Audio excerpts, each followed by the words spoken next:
श्री शिवाय नमस्तुभ्यम। हर हर महादेव। आप सभी को पता है कि अधिक मास का विराम हो चुका है और सावन पुनः चालू हो चुका है। अगर आप साल भर में भी मंदिर नहीं जा पाते या पूजा नहीं कर पाते, शिव जी को जल नहीं चढ़ा पाते किसी कारणवश, लेकिन अगर सावन के महीने में एक दिन भी आप शिव जी के मंदिर पहुंच जाते हैं और जल समर्पित कर देते हैं तो यकीन मानिए आपको पूरी साल का जो फल है वो मिल जाता है। सावन का बहुत ही पवित्र महीना है।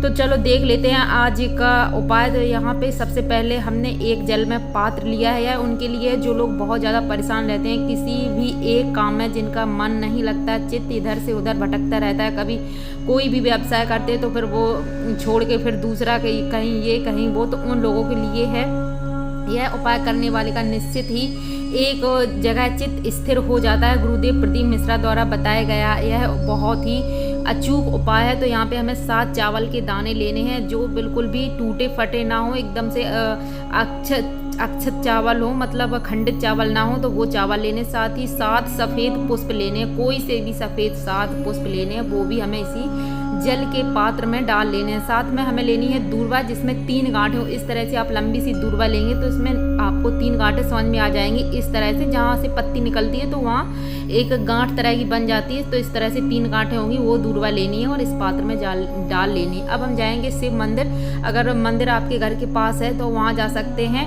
या आप मंदिर नहीं जा पा रहे हैं किसी भी कारण से तो आपके घर में कोई शिवलिंग है या नर्मदेश्वर महाराज हैं तो वो भी आप इस तरह से अपने किसी पात्र में उनको रख लीजिए। और यह जल हमें उल्टा समर्पित करना है। ध्यान रखें, यह जल उल्टा समर्पित करना है। वैसे जब हम शिव जी को जल चढ़ाते हैं तो जो पात्र का जो जहाँ से जल हम चढ़ाते हैं तो पात्र का वो जलाधारी वाला जो जल वाला भाग है वो उस साइड होता है। हम इस तरह बैठे हैं तो पात्र का जो जल वाला भाग है वो उल्टा होता है, लेकिन यहाँ पे जो पात्र का जल वाला भाग है वो हमारी साइड होना चाहिए। इस तरह से हमें लोटा अपना पकड़ना है और शिव जी को जल धीरे धीरे शिव जी को जल समर्पित कर देना है। साथ ही जो आपके पुष्प हैं और बेलपत्री है, चावल है, सब शिव जी को हमें समर्पित कर देना है। अपनी मनोकामना बोलते हुए श्री शिवाय नमस्तुभ्यम का जाप करते हुए हम जल समर्पित कर देंगे।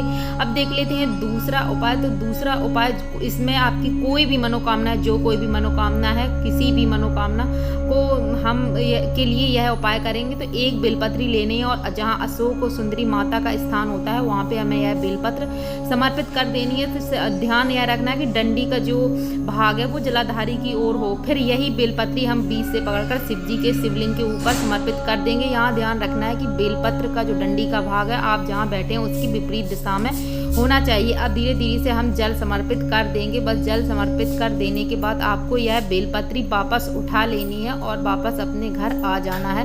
जहाँ आप पूजा करते हैं, आपके घर में जो पूजा का स्थान है वहाँ आके आप अपनी मनोकामना बोलते हुए यह बेलपत्री वहाँ रख देंगे 11 या 21 दिन के लिए। तो इसी बीच में आपकी मनोकामना जरूर पूर्ण हो जाएगी। अगर नहीं होती है तो निश्चित ही कुछ दिनों के बाद आपको इसका फल मिलेगा। तो बस बेलपत्री हमें रख देनी है। जैसे आपने अगर 11 दिन के लिए रखी है तो 11 दिन बाद यह बेलपत्री बहते हुए जल में हमें विसर्जन कर देनी है। और यह 21 दिन में तो आपको निश्चित जो भी आपने मनोकामना बोली है वो आपकी मनोकामना जरूर पूर्ण होगी। शिव जी जरूर आपकी प्रार्थना स्वीकार करेंगे। तो मिलते हैं ऐसे ही नेक्स्ट वीडियो में, तब तक के लिए हर हर महादेव।